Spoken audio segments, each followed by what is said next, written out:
أما بعد فأعوذ بالله من الشيطان الرجيم بسم الله الرحمن الرحيم وإنه لعلم للساعة فلا تمترن بها قال النبي صلى الله عليه وسلم فبينما هو كذلك إذ بعث الله المسيح ابن مريم صدق الله العظيم وصدق رسوله النبي الكريم۔ اللہ تعالی نے اس دنیا کو بنایا ہے اور اس دنیا کو اللہ تعالی نے ختم بھی کرنا ہے۔ اللہ تعالی نے بار بار اس کا ذکر کیا ہے کہ اس نظام کو فنا ہے، اس نظام کو اللہ نے دوام نہیں بخشا۔ کوئی چیز اس دنیا میں دائمی نہیں ہے، ہر چیز فانی ہے۔ کل من علیہا فان، جو کچھ زمین پر ہے یہ سب کا سب فانی ہے، فنا ہونے والا ہے۔ وَيَبْقَى وَجْهُ رَبِّكَ ذُو الْجَلَالِ وَالْإِكْرَامِ، اس کا حاصل یہی ہے کہ اگر رہے گی تو صرف اللہ کی ذات باقی رہے، صرف اللہ کا نام باقی رہے گا، باقی سب کچھ ختم ہے۔ حتیٰ کہ سورہ الکہف میں اللہ تعالی نے فرمایا المال والبنون زینت الحیات الدنیا، مال اور بیٹے یہ دنیا کی زندگی کی زینت ہیں، لیکن بقا کس کو ہے؟ والباقیات الصالحات خیر عند ربک ثوابا وخیر املا۔ اللہ تعالی فرماتے ہیں مال اور بیٹے یہ تو دنیا کی زندگی کی زینت ہیں لیکن بقا نہیں ہے۔ اگر بقا ہے تو وہ ان کلمات کو ہے جو صالحات ہیں، اچھے کلمات ہیں، وہ باقی رہ جائیں گے۔ تو علماء نے فرمایا کہ اس کی تفسیر اگر حدیث سے کی جائے تو وہ اچھے کلمات کون سے ہیں؟ اچھے کلمات جو باقی رہ جائیں گے، جن کا ثواب کبھی ختم نہیں ہوگا، وہ کلمات یہ ہیں سبحان اللہ والحمد للہ ولا الہ الا اللہ واللہ اکبر۔ بہرحال یہ بات زبان پر آ گئی، میں نے بیان کر دیا۔ اصل یہ ہے کہ یہ جہان فانی ہے، بہت بڑا واقعہ پیش آنے والا ہے۔ فَإِذَا جَاءَتِ الطَّامَّةُ الْكُبْرَى فَإِذَا جَاءَتِ الصَّاخَّةُ، اللہ تعالیٰ نے قیامت کو ان الفاظ سے بیان کیا۔ تو قیامت آئے گی، یہ نظام سارا درہم برہم، اس سے پہلے کچھ علامات ہیں۔ ان علامات کی روشنی میں اگر ہم دیکھیں تو کچھ علامات شروع ہو چکی ہیں اور 10 علامتیں بڑی بڑی، ان میں سے ابھی ایک بھی نہیں آئی۔ اس لیے لوگ افراط اور تفرید کا شکار ہیں۔ کچھ لوگ کہتے ہیں قیامت بس کل اور پرسوں آ گئی، اور کچھ لوگ قیامت کی پرواہ نہیں کرتے۔ تو میں اتنی بات عرض کر دوں، قیامت نے یقیناً آنا ہے، لیکن یہ کہنا کیا کہ 1 سال باقی ہے، 6 مہینے باقی ہیں، اپنی طرف سے اندازے لگانا اور وقت مقرر کرنا یہ جائز نہیں ہے۔ میں تو وہ یاد کرتا ہوں، بات تو حیران ہوتا ہوں، یہودیوں نے، عیسائیوں نے یہ بات پھیلا دی، امریکیوں نے یہ بات پھیلا دی کہ 2012 میں قیامت قائم ہوگی۔ اب 8 سال اوپر گزر گئے، ابھی تک قیامت نہیں آئی۔ اتنا بڑا جھوٹ بول دیا۔ اور اللہ تعالیٰ فرماتے ہیں کہ قیامت کا علم اکاد اخفیہا، میں نے تو یہ ارادہ کر رکھا ہے کہ اس کے علم کو میں چھپا کے رکھوں، اور جس کو رب چھپائے اس کے بھید کو کوئی نہیں پا سکتا، اس کے راز کو کوئی نہیں پا سکتا۔ یہ بات غلط ہے کہ قیامت میں 6 سال باقی ہیں، 20 سال باقی ہیں، یہ بات تو نظریہ ہی بالکل غلط ہے، یہ قرآن کے خلاف ہے۔ سائنسدانوں کی باتیں آج کچھ ہیں، کل کچھ ہیں، جھوٹی ہوتی رہتی ہیں، ان کے اندازے ہیں، تخمینے ہیں۔ قرآن کریم نے جو نظریہ ہمیں دیا ہے، اسلام نے جو دیا ہے، وہ یہ قیامت کا صحیح وقت اللہ کے علاوہ کسی کو معلوم نہیں، یہ ہے اصل میں صحیح نظریہ۔ اب ان علامات میں سے ایک علامت ہے ظہور مہدی، امام مہدی کا، خلیفہ مہدی کا ظہور۔ جو سچا امام مہدی آئے گا، اور یقیناً آئے گا کیونکہ صحیح حدیث میں موجود ہے، وہ آئے گا۔ امام مہدی کا آنا یقینی ہے، لیکن امام مہدی غار میں چھپا ہوا نہیں ہے۔ امام مہدی کے بارے میں کسی حدیث میں نہیں ہے کہ وہ کس میں چھپا ہوا ہے، غار میں۔ اس کی پیدائش مدینہ منورہ میں ہوگی۔ نبی پاک صلی اللہ علیہ وآلہ وسلم نے تو یہاں تک ارشاد فرما دیا، یواطئ اسمہ اسمی واسم ابیہ اسم ابی۔ آپ علیہ الصلوۃ والسلام نے یہ ارشاد فرمایا کہ جو مہدی ہوگا، خلیفہ ہوگا، اس کا نام میرے نام پر ہوگا۔ حضور علیہ السلام نے یہ ارشاد فرمایا، یعنی اس کا نام محمد ہوگا۔ ہمارے نبی کا نام محمد ہے صلی اللہ علیہ وآلہ وسلم، اس کا نام محمد ہوگا۔ واسم ابیہ اسم ابی، اس کے باپ کا نام میرے باپ کے نام پر ہوگا، یعنی اس کے والد کا نام عبداللہ ہوگا۔ یہ آپ نے نشانی بتا دی ہے۔ آپ نے دیکھا کتنے لوگوں نے مہدی ہونے کا دعویٰ کیا، لیکن سچا جو مہدی ہوگا وہ یہ نہیں کہے گا کہ میں مہدی ہوں، یہ بڑی علامت ہے، نشانی ہے، میں مہدی ہوں، وہ یہ نہیں کہے گا۔ مدینہ منورہ میں لوگ اس کو گھیرا ڈالیں گے، لیکن وہ یہ چاہے گا کہ مجھے خلیفہ نہ بنایا جائے، میرے ہاتھ پر بیعت نہ کی جائے، مجھے مسلمانوں کا بڑا نہ بنایا جائے، وہ یہ چاہے گا۔ بس اسی سے آپ اندازہ لگا لیں، جو بندہ بھی یہ دعویٰ کرے کہ میں مہدی ہوں، میں خلیفہ ہوں، میں مسلمانوں کا بڑا ہوں، آپ سمجھ لیں کہ وہ بندہ جھوٹا ہے، کیونکہ سچا مہدی اپنی زبان سے نہیں کہے گا کہ میں مسلمانوں کا بڑا ہوں، میں خلیفہ ہوں، آؤ میرے ہاتھ پر بیعت کرو، بلکہ یہ نشانی ہے، وہ کہے گا میں بڑا نہیں بنتا۔ اللہ اکبر کبیرہ۔ ہمارے نبی علیہ السلام نے حدیث میں وہ نشانیاں بتائی ہیں کہ بندہ گمراہ نہیں ہوتا، اس کو ہدایت ملتی ہے۔ فرمایا مدینہ منورہ سے وہ بھاگ کے مکہ المکرمہ آ جائے گا۔ جب وہ مکہ المکرمہ آئے گا تو اس وقت بھی وہ اپنے آپ کو چھپا رہا ہوگا کہ کوئی مجھے نہ پہچانے اور مجھے خلیفہ نہ بنایا جائے، مجھے مسلمانوں کا امام اور ہادی نہ بنایا جائے، رہنما نہ بنایا جائے، یہ ذمہ داری میرے اوپر نہ ڈالی جائے۔ فرمایا بالآخر لوگ جو بصیرت والے ہیں وہ پہچان لیں گے، اور پہچان کی جگہ کون سی ہوگی؟ طواف کر رہے ہوں گے، اور کون سی جگہ پر ان کو پہچان کر لوگ پکڑ لیں گے؟ نہیں، آپ ہی مہدی ہیں، آپ ہی خلیفہ ہیں۔ وہ کون سی جگہ ہوگی؟ تو اس کے بارے میں آپ احادیث کا مطالعہ کریں، کتابوں کا مطالعہ کریں، صحیح کتابوں کا، تو وہاں سے اس جگہ کی تعیین ہوتی ہے۔ حجر اسود اور مقام ابراہیم کے درمیان یہ وہ جگہ ہے۔ وہ طواف کرتے کرتے جب اس جگہ پہ پہنچیں گے لوگ ان کو پکڑ لیں گے، لوگ ان کے ارد گرد گھیرا ڈالیں گے اور کہیں گے کہ آپ مہدی ہیں، آپ اپنے آپ کو چھپائیں نہیں۔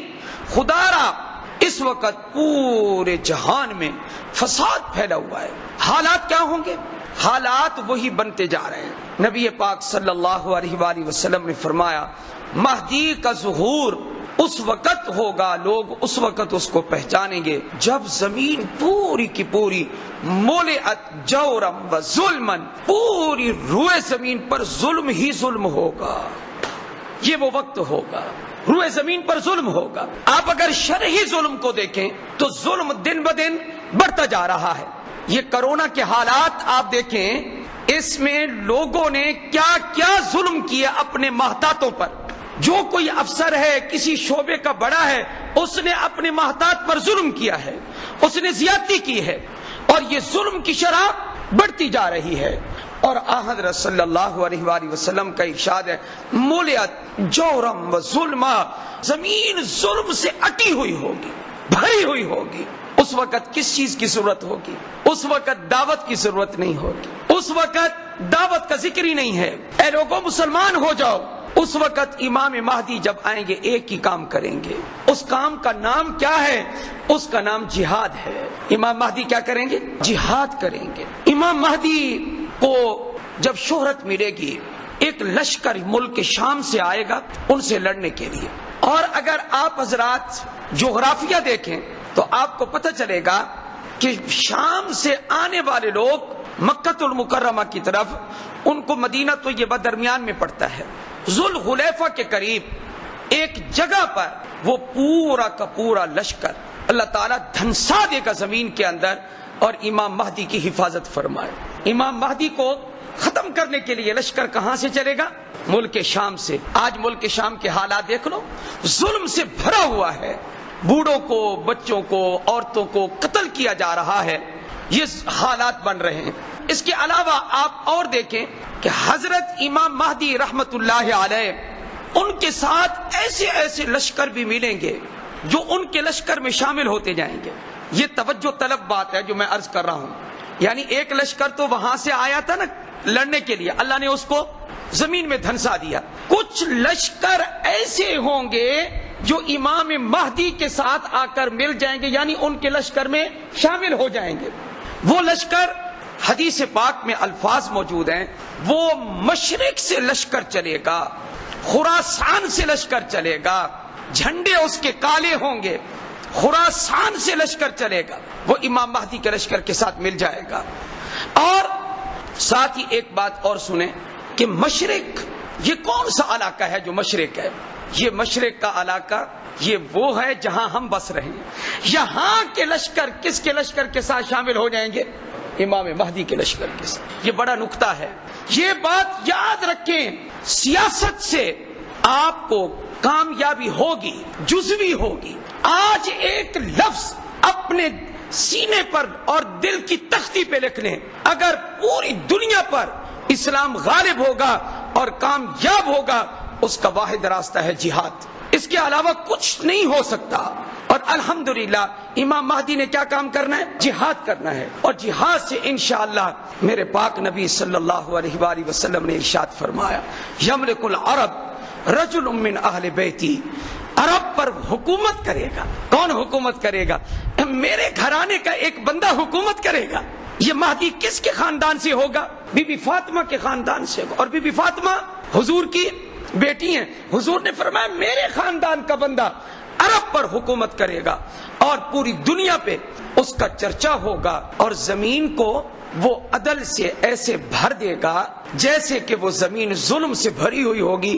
اس کے آنے سے پہلے زمین ظلم سے بھری ہوئی ہوگی، اور وہ جہاد کرے گا، اور سارے جتنے ظالم ہیں ان کو نیست و نابود کر دے گا، اور اللہ تعالیٰ زمین کو عدل سے بھر دے گا۔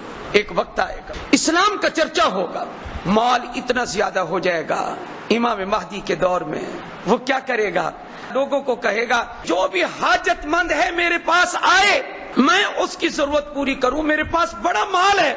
اللہ اتنی فتوحات دے گا، اعلان کے باوجود اتنے لوگ خوشحال ہو چکے ہوں گے۔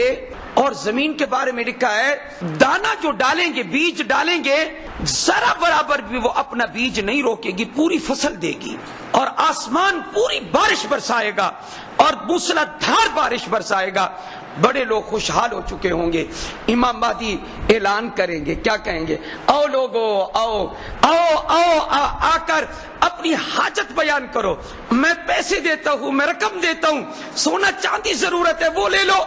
فرمایا کہ سوائے ایک بندے کے امام مہدی کے پاس کوئی نہیں آئے گا۔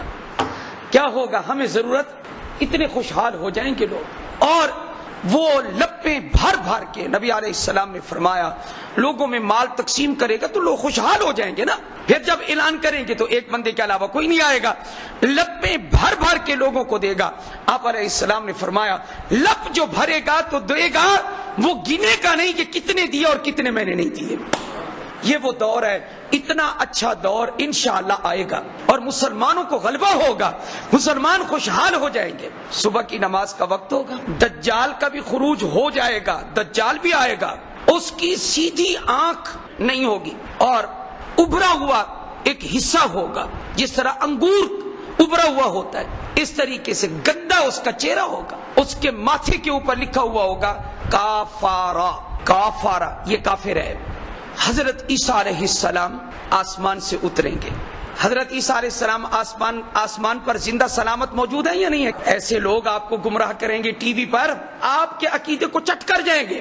حضرت عیسیٰ علیہ السلام آسمان پر زندہ ہیں، اور قرآن و حدیث سے ثابت ہے جناب عیسیٰ علیہ السلام دمشق کی جامع مسجد کے شرقی مینارے پر اتریں گے، اور آیا کہ آپ کے ہاتھ، عیسیٰ علیہ السلام کے ہاتھ دو فرشتوں کے کندھوں پر ہوں گے، اس اعزاز سے اتریں گے۔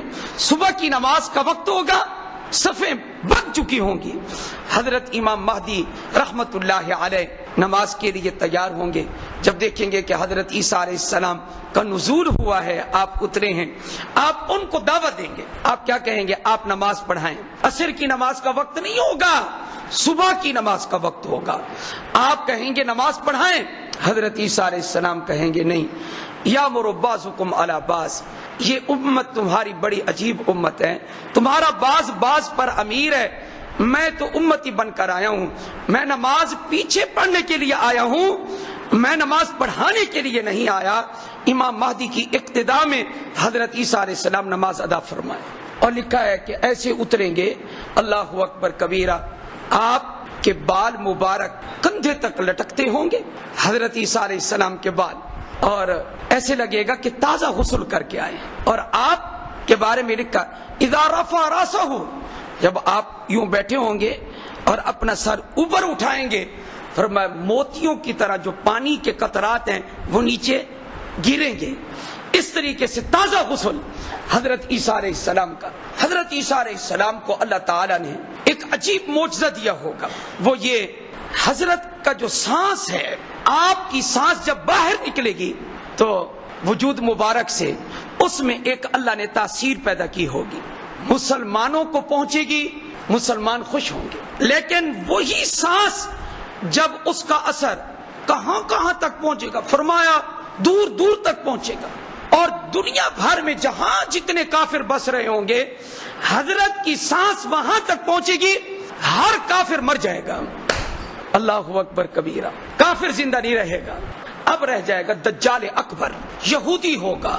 یہودی بڑی گندی قوم ہے، یہودیوں سے، عیسائیوں سے آپ کو پتہ نہیں ہے اسلام کو کتنا نقصان پہنچا یہودیوں سے۔ دجال کس قوم کا بندہ ہوگا؟ کس قوم کا ہوگا جی؟ پکی بات، یہ یہودیوں سے نکلے گا دجال، اور سب سے پہلے روئے زمین پر آ کر دعویٰ کرے گا میں نبی ہوں، اس کے بعد یہ دعویٰ کرے گا میں رب ہوں۔ اس کے ساتھ دو چیزیں ہوں گی، ایک اس کے پاس آگ ہوگی اور دوسری چیز باغ ہوگا جس کو وہ اپنی جنت کہے گا، اور لوگوں کو کہے گا میں تمہارا رب ہوں۔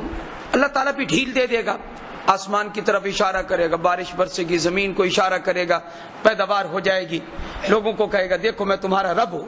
اور حضور صلی اللہ علیہ وآلہ وسلم نے، میں قربان جاؤں، اپنی امت کو کتنا بچایا ہے۔